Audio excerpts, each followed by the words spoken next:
everyone, and welcome to another deep dive with us. Today we're doing something a little different. We're going to be diving into a mock IELTS speaking test. Yeah, we'll be simulating the speaking portion of the exam, and I'll be playing the role of the candidate. Exactly. You'll be Sophia, our test taker, and I'll be the examiner.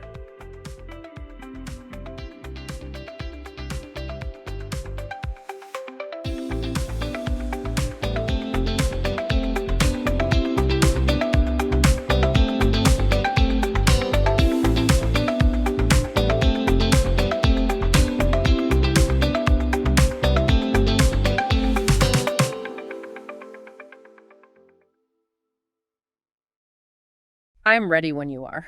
Okay, so picture this. You've walked into the exam room. You're maybe a little nervous, but ready to show off your English skills.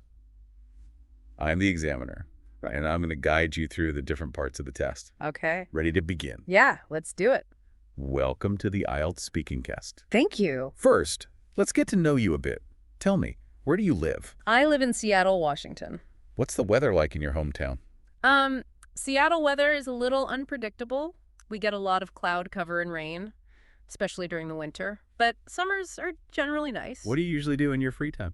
Well, in my free time, I like to explore the city's parks, read, and catch up with friends. Do you have any hobbies? Yes, I'm really passionate about photography, especially taking pictures of nature and cityscapes. Do you prefer working alone or in a team?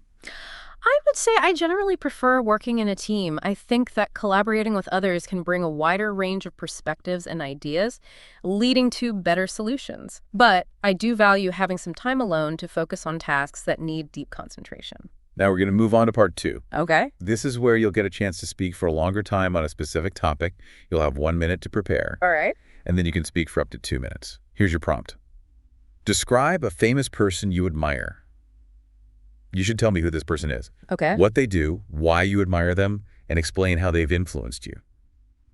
Take a minute to think about this, and then we'll begin. Okay. All right, go ahead with your answer when you're ready. A famous person I deeply admire is Malala Yousafzai.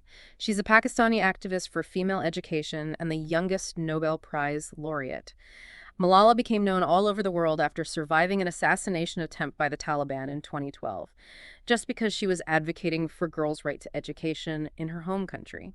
What I admire most about Malala is her bravery and resilience. She's faced so many challenges and threats, but she continues to be a voice for education and women's rights on a global scale. Her dedication to empowering young girls is truly inspiring. She raises awareness about the importance of education for everyone, no matter their gender. Malala's story has had a big impact on me.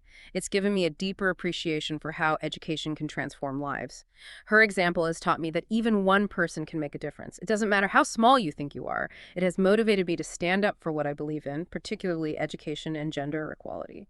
Her courage and determination are a powerful reminder that we can create positive change in the world if we're brave enough to speak up and fight for what we believe in. Now we're going to move on to part 3.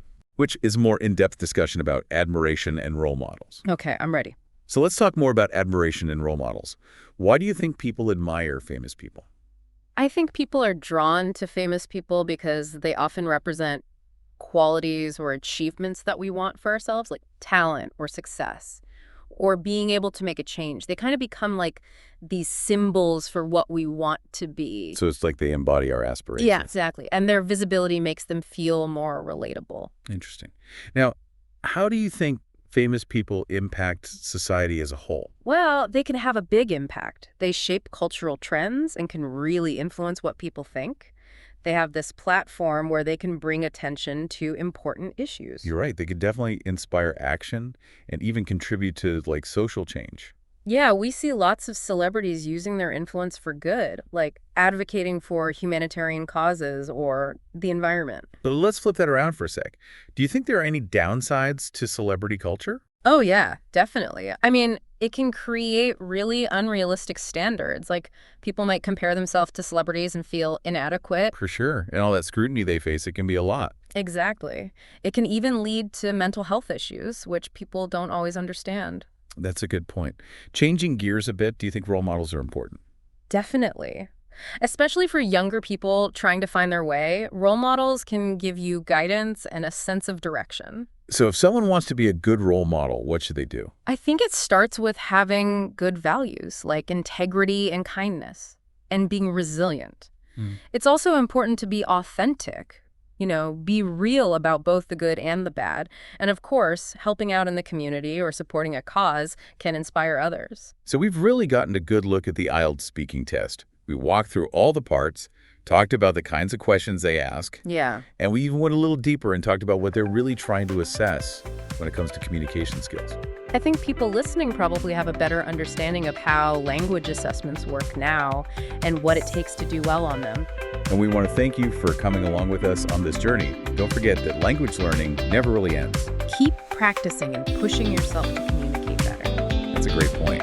Thanks for joining us on this deep dive into the IELTS speaking test. It's been fun.